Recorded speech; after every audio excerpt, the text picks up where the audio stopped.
어, 오늘 말씀해 보면 천부장이 깜짝 놀라는 장면으로 시작이 됩니다.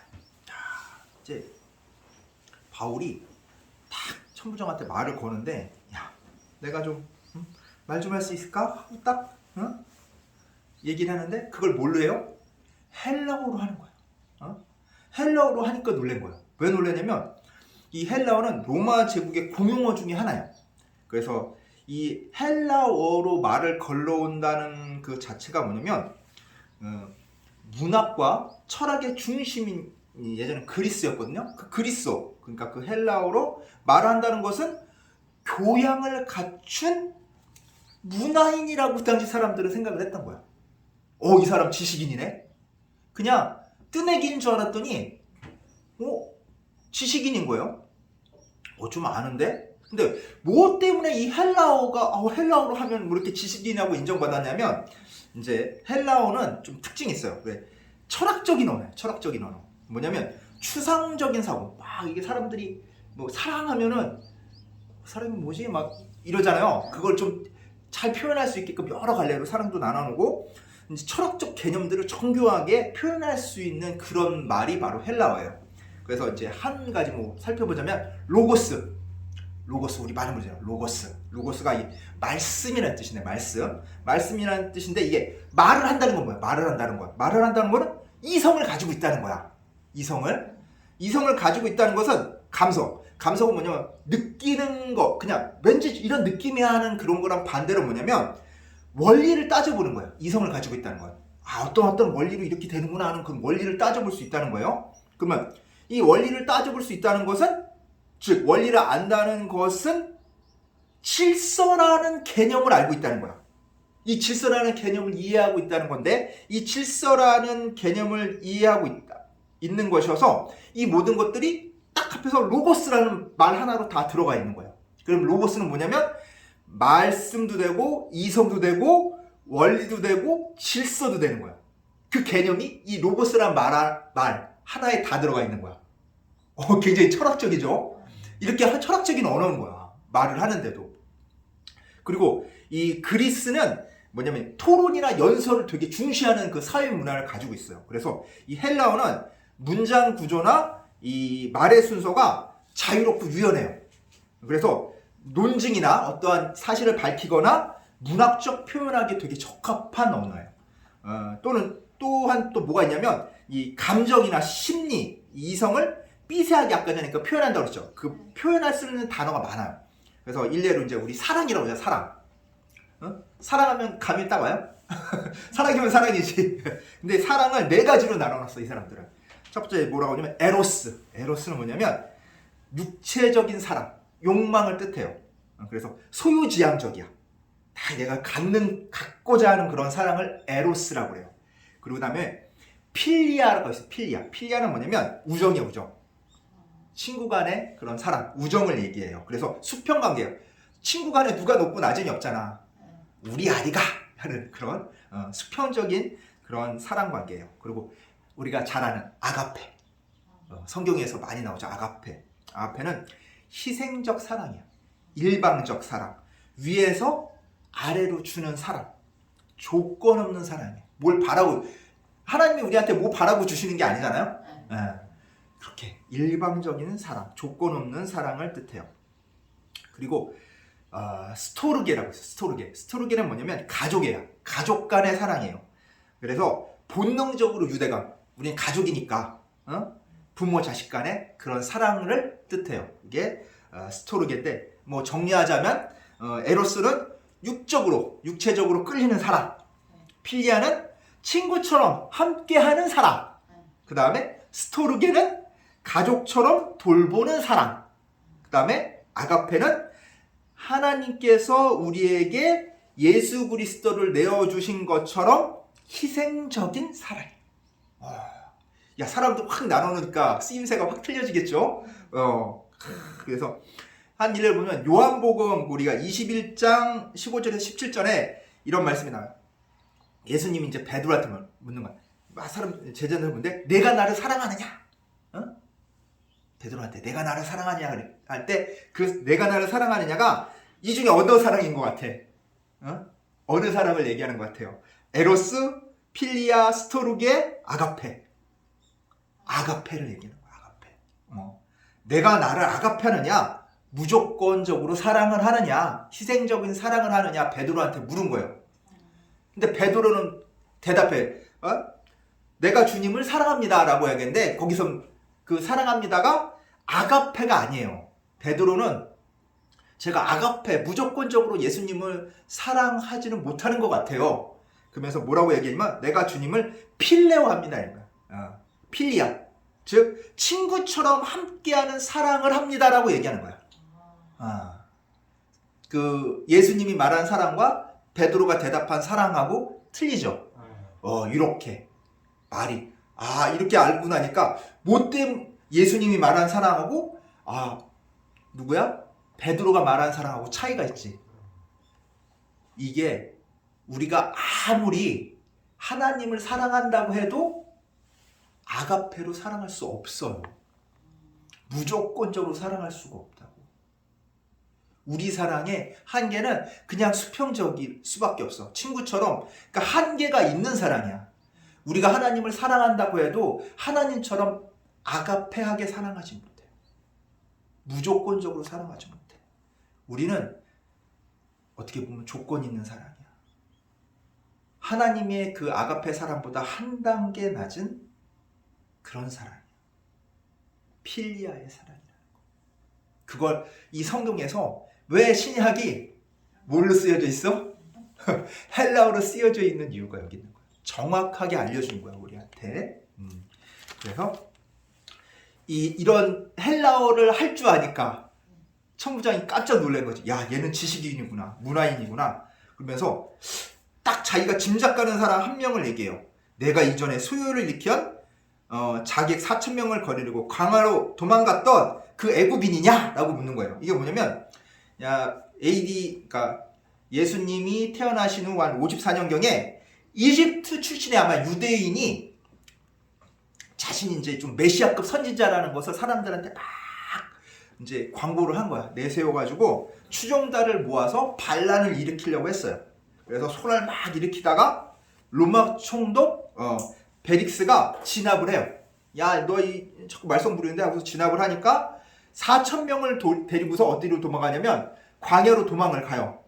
근데 도망갔지만 잡혔어, 안 잡혔어? 안 잡혔어. 그래서 야, 너 걔야? 그 도망갔던 걔야? 하고 묻는 거야.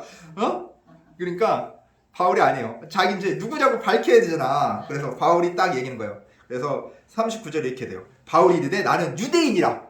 야, 나 애굽 사람 아니야. 애굽이랑 절대 관련 없어. 난 유대인이야. 그리고 소업이 아닌, 야, 나 그거 듣도 보도 못한 그런 시골 동네 출신이 아니라 나 엄연히 도시 사람이야. 길리기아라는 곳에, 길리기아 지방의 수도인 다소시에서 시민이었던 사람이야. 나 거기서 태어났어. 다소시에서 태어났어. 그러니까 내가 사람들한테, 지금 저 사람들한테 나를 붙잡아가지고 이렇게 죽이려고 하는 저 사람들한테 한번 얘기 한번 할 수 있게끔 자리를 좀 마련해줘 하니까 천부장이 시골 출신도 아니야. 헬라어도 잘해. 그리고 또 큰 도시에서 살았던 사람이야. 그래. 그래. 너 말 좀 하겠지. 그래. 한번 네 주장 한번 얘기해봐. 딱 그래서 허락을 해요. 그러니까 바울이 이제 손이 묶였잖아. 손이 묶여가지고 이렇게 해가지고 사람들 진정시키는 거야. 진정을 시키니까 사람들이 그래. 얘가 무슨 말 할지 한번 들어봐야 될 거 아니야. 자신들도 바울을 왜 잡았는지 정확한 이유를 모르잖아. 손 한번 떨었을 뿐이지. 그래서 한번 사람들이 탁 조용히 시켜요. 그러면서 그 바울이 그 계단 가장 높은 곳에서 연설을 하기 시작합니다. 자, 그래서 22장 1절에 딱 얘기해요. 형제들과 이 선배 여러분, 제 해명을 잘 들어주시기 바랍니다. 이제 자기 이제 해명을 하는 거예요. 자, 그러면서 22장 2절에 보면 이게 그 말을 딱 하는데 히브리 말로 딱 했잖아. 유대인들이 쓰는 그 히브리 말로 싹 하니까 사람들이 갑자기 더 조용해지기 시작하는 거야. 왜 조용해졌을까? 제 바울을 생각하기 어떤 사람이야? 배교자라고 생각을 한 거야. 배교자나 민족 배신자로 여겨서 이제 막 분노하고 막 우리의 율법을 무시하는 놈이지 하면서 죽이려고 했었는데 갑자기 히브리 말을 하니까 우리가 생각했던 거랑 틀린데 하면서 더 귀를 기울인 거예요. 그러면서 숨죽여서 바울의 말에 집중을 하게 됩니다. 그러면서 자기 출신을 얘기해요. 나는 유대인으로 길리기아 다소에서 났다. 나 유대인이에요. 디아스포라. 해외로 이주했던 유대인인데 나 길리기아라는 지방의 수도였던 다소시 출신입니다. 거기서 태어났어요.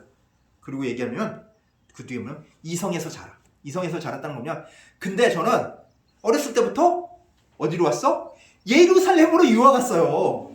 예루살렘으로 유학 갔다는 거야. 거기서 자랐는데 진짜 거기서 태어나긴 했지. 진짜 공부한 곳은 저 어디예요? 예루살렘 와서 공부를 했어요. 예루살렘에서 자랐어요. 근데 누구 밑에서 배웠냐면 가말리엘 문화에서 가말리엘이라는 사람 밑에서 공부를 했대요.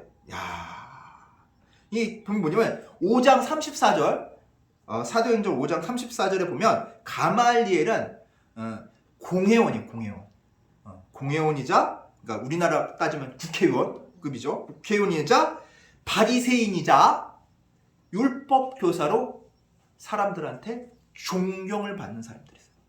사람들이 이 사람 하면은 위대한 스승이라고 사람들이 다 존경했던 그런 사람이란 말이에요. 그래서 그런 사람한테 배웠기 때문에 그 누구도 못지않게 율법의 전통한 식견을 가지고 있습니다. 저는 하고 바울이 이야기를 하는 거예요. 그러면서 사람들 그러면 제대로 배웠네. 제대로 배웠네 하고 생각을 하겠죠. 그러면서 자기가 해왔던 일을 얘기를 하는 거예요. 그래서 4절하고 5절에 이렇게 얘기하는데 그래서 내가 그리스도인을 박해했습니다. 그래서 박해를 했는데 그 사람들을 죽이고 그 다음에 어떻게 했다? 돌 던져서 죽였잖아. 돌 던져서 죽이고 감옥에도 집어넣고 했습니다.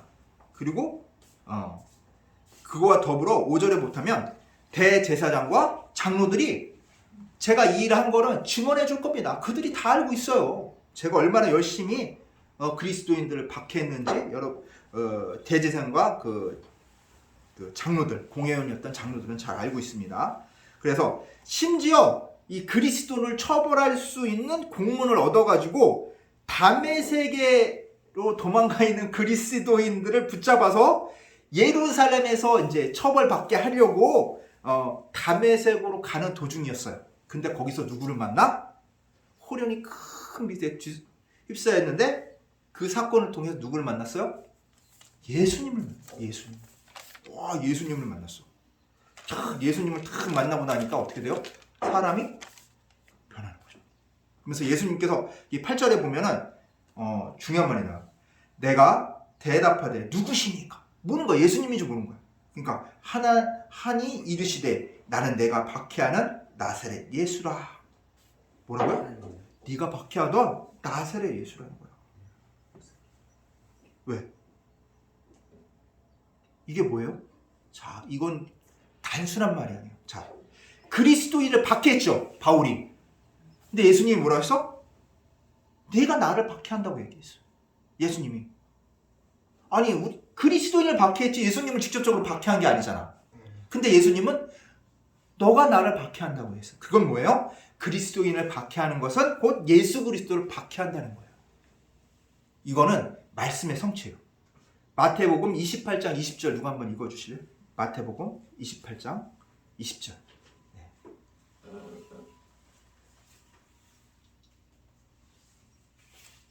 52페이지에 있습니다. 내가 너희에게 분부한 모든 것을 가르쳐 지키게 하라. 볼지어다 내가 세상 끝날까지 너희와 항상 함께 있으리라 하시니라. 아멘. 네. 뭐예요? 세상 끝날까지 너희와 항상 어떻게 하겠다고? 함께 하겠다고 하셨잖아. 그러니까 그리스도인이랑 함께 하는 거죠. 그러니까 그리스도인을 박해하면 누구까지 같이 박해하는 거야? 예수님까지 같이 박해하는 거야. 말씀의 성취가 이렇게 이루어진 거예요. 하고 계시다는 것을 우리는 눈에 안 보이니까 예수님 우리 누구 그리스도인 못 살게 굴면은 우리만 괴롭히는 줄 알지. 근데 눈에 안 보이지만 예수님께서는 우리와 함께 하신다는 것을 이렇게 말씀을 통해, 오늘 성경을 통해 우리에게 알려주신 거예요. 증거해 주신 거예요. 그래서 근데 이렇게 예수님을 누구만 체험했어? 바울만 체험한 거야. 같이 바울은 혼자 갔겠어? 동료들이랑 같이 갔잖아. 동료들도 같이 갔는데 동료들은 그걸 체험 못하고 유일하게 바울만 체험을 해. 눈이 멀어. 그 빛이 너무나 밝았던지 눈이 멀어버려. 그래서 눈이 머니까 어떻게 해? 동료들이 이렇게 끌고 간 거야. 담에색에 갖다 놨지. 뭘 하겠어? 눈이 멀었는데. 뭘 하겠어? 그러고 나서 이 바울이 눈을 멀면서 이제 겁나니까 앞으로 제가 뭐 해야 돼요? 물어요. 하나님한테. 하나님한테 이게 10절에 나와요. 내가 이르되 주님 무엇을 하리이까? 주님께서 이르시되 일어나 담에색으로 들어가라. 내가 해야 할 모든 것을 거기에서 누가 이르리라 하시거든. 누가 알려주겠다 이거예요. 하나님께서 직접 다 알려주시는 게 아니라 너 거기 가면 너한테 너가 뭐 해야 될지 알려줄 사람이 있어. 우선 들어가. 딱 들어가 있는 거지. 담에색 갔는데 그래서 딱 갔더니 12절에 보면 그 율법을 잘 지키며 경감하게 살아가지고 모든 유대인들한테 깊은 존경을 받는 누가 있어? 아나니아라는 사람이 있는 거예요. 왜 이렇게 얘기를 12절에 이렇게 길게 얘기했냐면 유대인들, 전통 유대교를 숭상하는 그 유대인들 관점에서도 흠없고 온전한 신앙인이 누구야? 아나니아라는 것을 강조하기 위해서 이렇게 얘기를 한 거예요. 그래서 자 와서 이 바울의 눈을 뜨게 해줘. 눈을 보게 해주는 거야. 그리고 자 그러면서 알려줘요. 하나님께서 너 바울 너 턱해가지고 하나님 뜻을 알게 하시고 그 의 예수 그리스도를 보게 하시고 그 음성을 듣게 하셨다. 이것은 내가 바울 너가 예수 그리스도를 위해 모든 사람에게 내가 보고 들은 것을 전하는 예수 그리스도의 증인 될 것임을 알려주는 거다. 너 앞으로 예수 그리스도의 증인이 될 거야. 네가 그거 하기 위해서 이렇게 된 거야 라고 알려주게 돼요.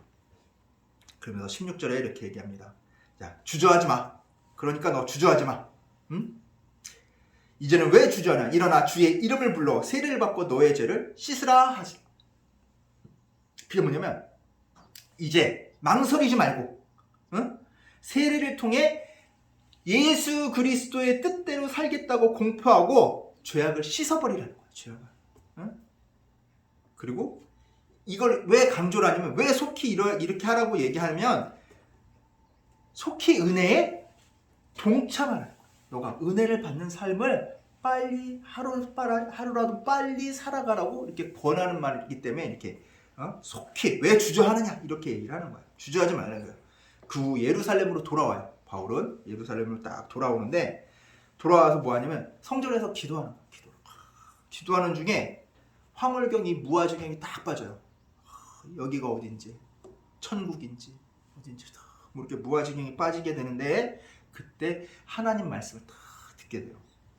그 하나님 말씀이 뭐냐면 자 여기서는 네가 아무리 예수 그리스도를 증언해봤자 사람들이 듣는다 안 듣는다? 안 듣는다는 거예요. 듣지 않으니까 어서 빨리 예루살렘을 떠나가지고 뭐 해라? 이방인들한테 가가지고 복음을 전하라는 거야. 근데 바울이 생각할 때는 이게 아닌 거야. 그래서 바울이 생각할 때는 어떤 생각을 가졌냐면 자 바울이 예수 그리스도를 만나 회개하기 전에 어떤 삶을 살았어? 그리스도인을 박해하는 삶을 살았잖아요. 그리고 자신의 이 경력이 그 박해에 특화된 경력이잖아. 열심으로 막 그 사람 기독교인이라면 잡아다 그냥 감옥에 가두고 죽이고 막 이런 거 앞장서서 했던 사람이었단 말이에요.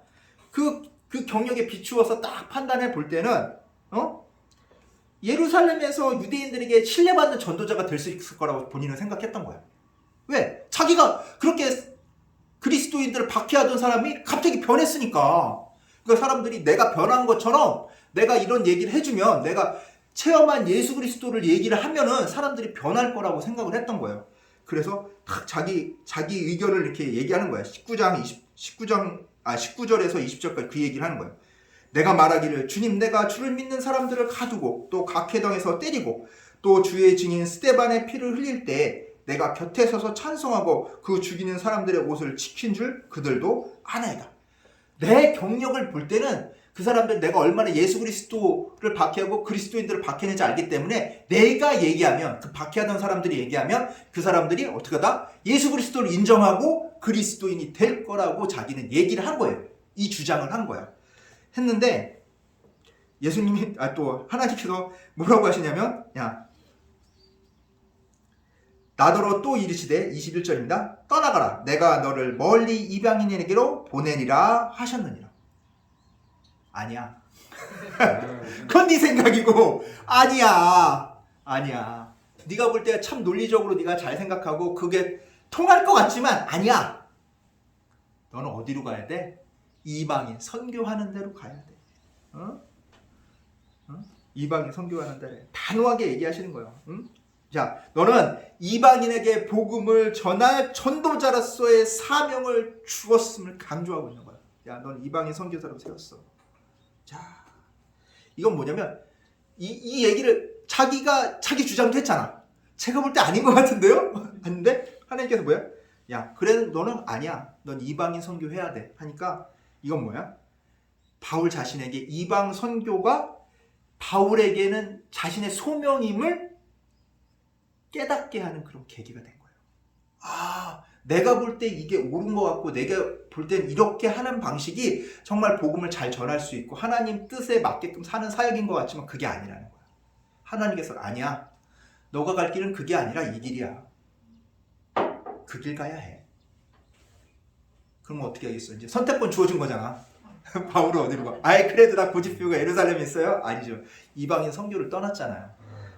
이방 선교를 한 거예요. 그래서 이 말을 듣고 이제 이 말을 딱 여기까지 듣고서 놀라운 일이 벌어지면 22절에 보면 이 말하는 것까지 그들이 듣다가 소리를 질러 이르되 이러한 자는 세상에 없애버리자 살려둘 자가 아니니라 하며 떠들며 옷을 벗어 던지고 티끌을 공중에 날린다고 했어요. 갑자기 이 얘기까지 들었는데 갑자기 유대인들이 그 얘기를 듣던 유대인들이 흥분해가지고 분노하는 거야. 왜 그럴까? 왜 이렇게 폭발했을까 유대인들이? 그 이유는 자 자신들은 뭐예요? 유대인이잖아. 자신들이 속한 이 유대 민족이 하나님의 택하심을 받은 유일한 민족이라는 거야. 근데 바울이 얘기하는 건 뭐야? 누굴 택했어? 예수님이 누굴 택했어? 이방인을 택했잖아. 유대인 택하지 않고 이방인 택했잖아. 화나지? 이게 말이나 돼? 이건 예수는 하나님의 아들이 아닌 거야. 왜? 하나님의 아들이면 자기네들을 택했어야지. 자기들한테 복음을 전했어야지. 왜 갑자기 이방인들한테 가라고 해? 말 안 듣는다고. 그리고 이제 이렇게 배타적이고 자신들의 생각만 옳다고 이렇게 생각하는 자신들의 생각만 옳다고 믿는 그 완고한 선민의식. 우리는 하나님의 백성이야. 우리들밖에 하나님의 백성이 없어. 하나님께서는 우리들만 택하셨어 하는 그 선민의식하고 이방인들에 대해서 우월의식. 그렇기 때문에 우리는 걔네들보다 무조건 우월해. 우리 혈통상으로 무조건 우월해야 하는 그런 우월의식이 갖고 있었는데 이게 아까 전에 말했듯이 뭐야? 하나님이 누굴 택했어? 자기들이 아닌 누굴 택했어? 이방인들을 택했잖아. 이 얘기를 딱 들으니까 어떻게 해? 바울은 살려두면 안 돼? 살려둬야 돼? 살려두지 말아야 돼? 살려두지 말아야지. 죽여야지. 그래서 난리를 친 거예요. 얼마나 흥분하고 분노했는지 뭐예요? 떠들었지 막. 떠들고 난리가 났지. 뭘 던졌어? 옷을 던졌어. 뭘 날렸어? 먼지, 티끌을 날렸단 말이야. 이건 엄청나게 분노했다는 거예요. 내가 저는 꼭 죽여야지 하는 그런 의사 표시를 한 거예요. 무섭네.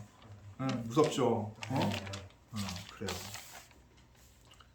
자, 우리가 이 그리스도인으로 살아갈 때 어떠한 불의를 볼 때가 있어요. 불의를 보고 분노하거나 흥분할 때가 있어요. 그때 우리는 좀 이성적으로 바라봐야 될 필요가 있어. 뭐냐? 우리가 진짜 하나님 때문에 분노하는지 아니면 그리스도인이라는 선민의식이나 그 우월감에 그 상처를 받아서 흥분하는 건지 분노하는 건지 우리가 한번 따져봐야 된다고, 냉정히 보는 그런 시선이 필요하다고 오늘 성경은 우리에게 말씀해주고 있는 겁니다. 자, 오늘 요즘 많이 보죠. 통일교 붙잡혀 왔잖아요.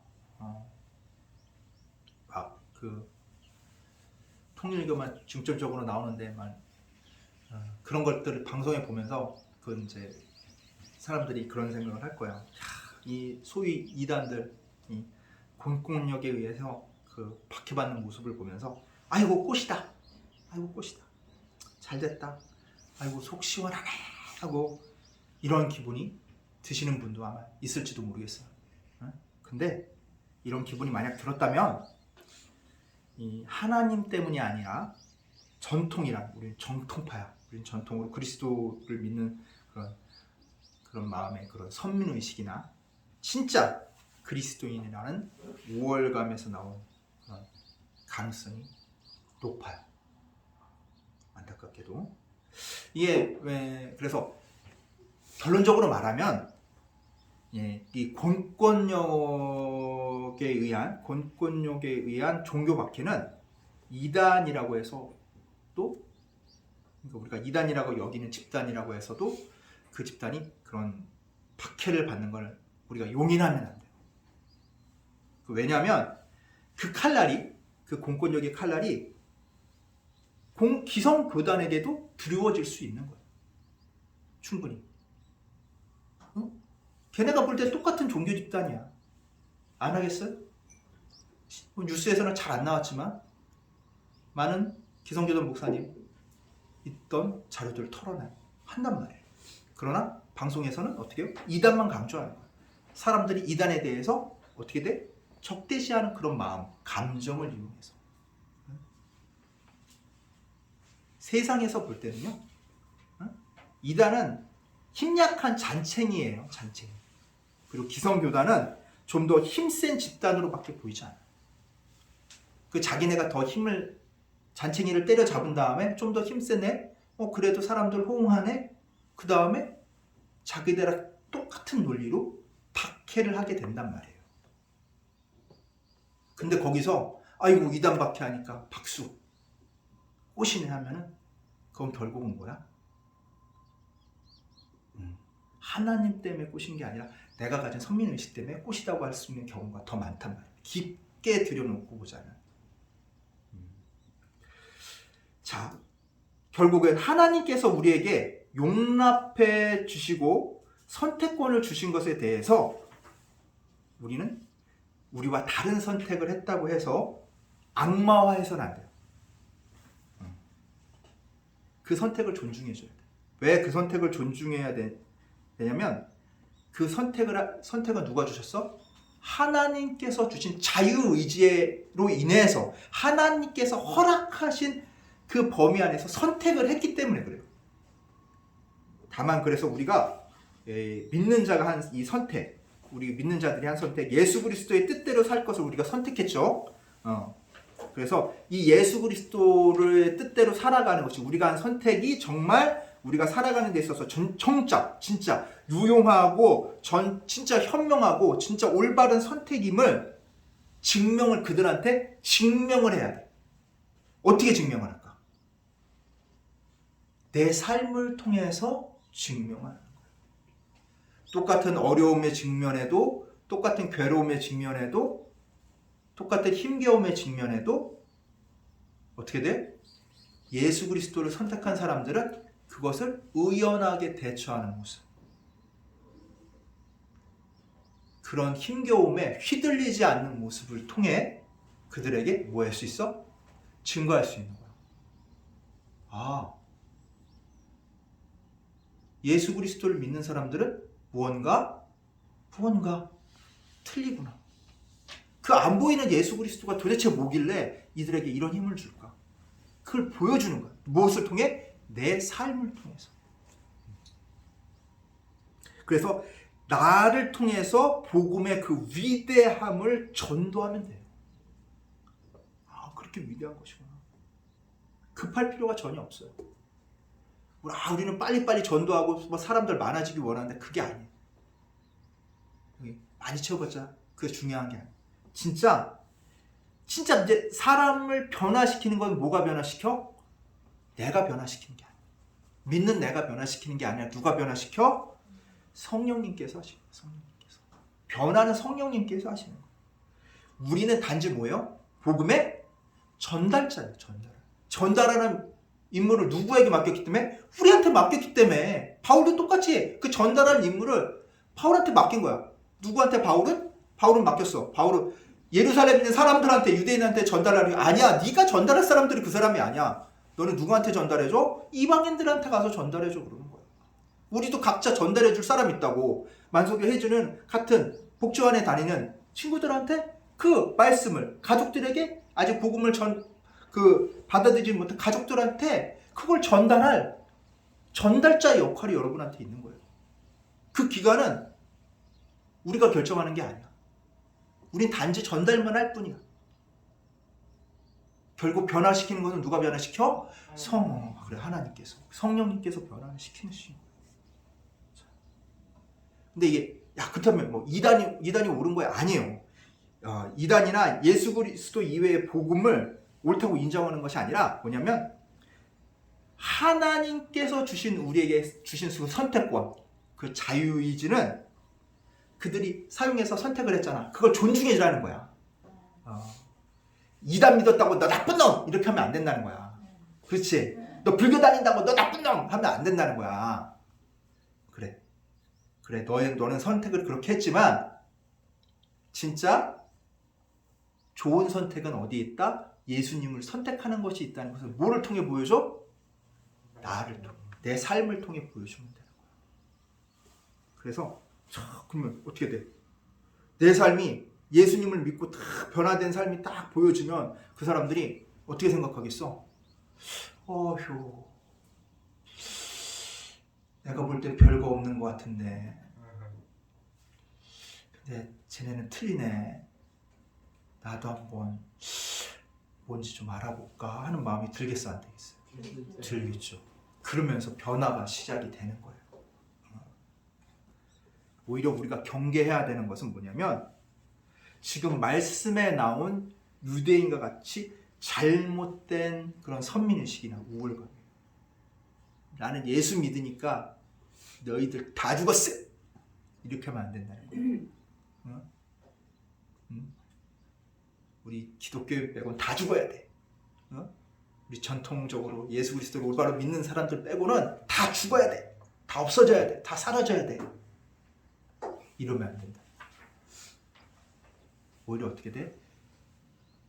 하나님께서 우리를 불쌍히 여겨서 누구를 보내셨어? 멸망의 자식들이 멸망할 수밖에 없는 우리들을 위해서 누구를 보내셨어? 예수님을 보내셨잖아. 그런 궁휼한 마음으로 그들에게 뭘 전해야 돼? 말씀을 전해야 되는 거야. 복음을 전해야 되는 거야. 그게 우리가 복음의 전달자로서 해야 될 뭐예요? 역할인 거예요.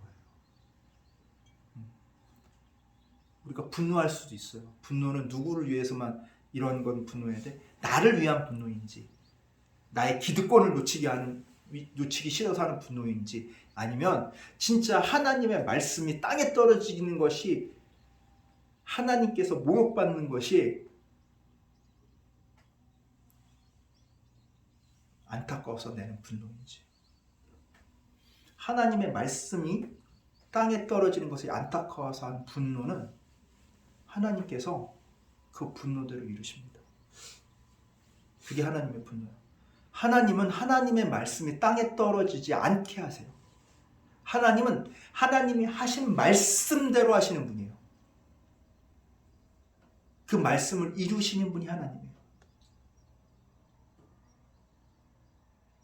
그렇기 때문에 그 말씀이 이루어지지 않게끔 그 말씀에 반대하는 사람들에 대해서, 그 말씀을 땅에 떨어뜨리려는 사람들에 대해서 분노하게 되면 그건 누구의 분노야? 하나님의 분노야.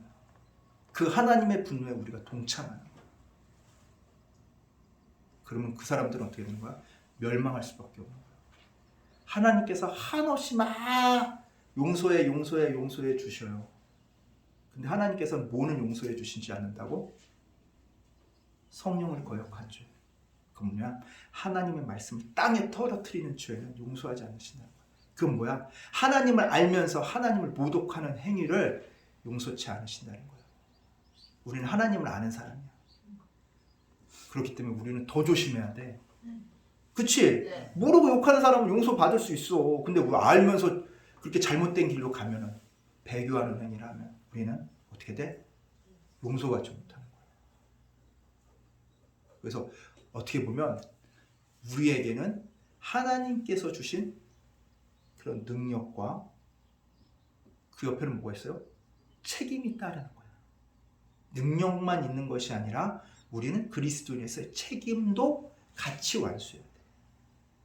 나에게 하나님께서 하나님의 자녀로서, 하나님의 도구로서 이 세상을 이길 수 있는 힘과 능력을 주셨어요.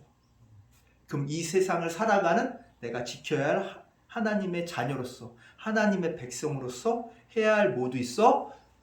책임도 있는 거예요.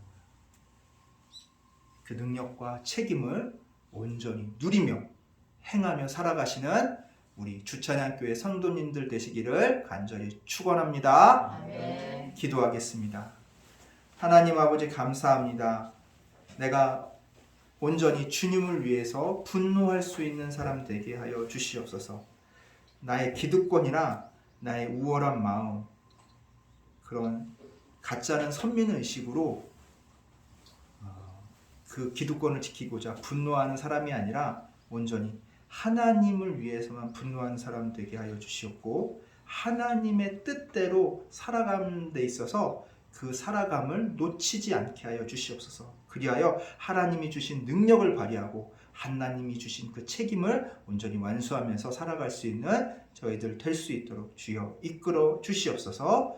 감사드리며 우리 주 예수 그리스도의 이름으로 기도드리옵나이다. 아멘.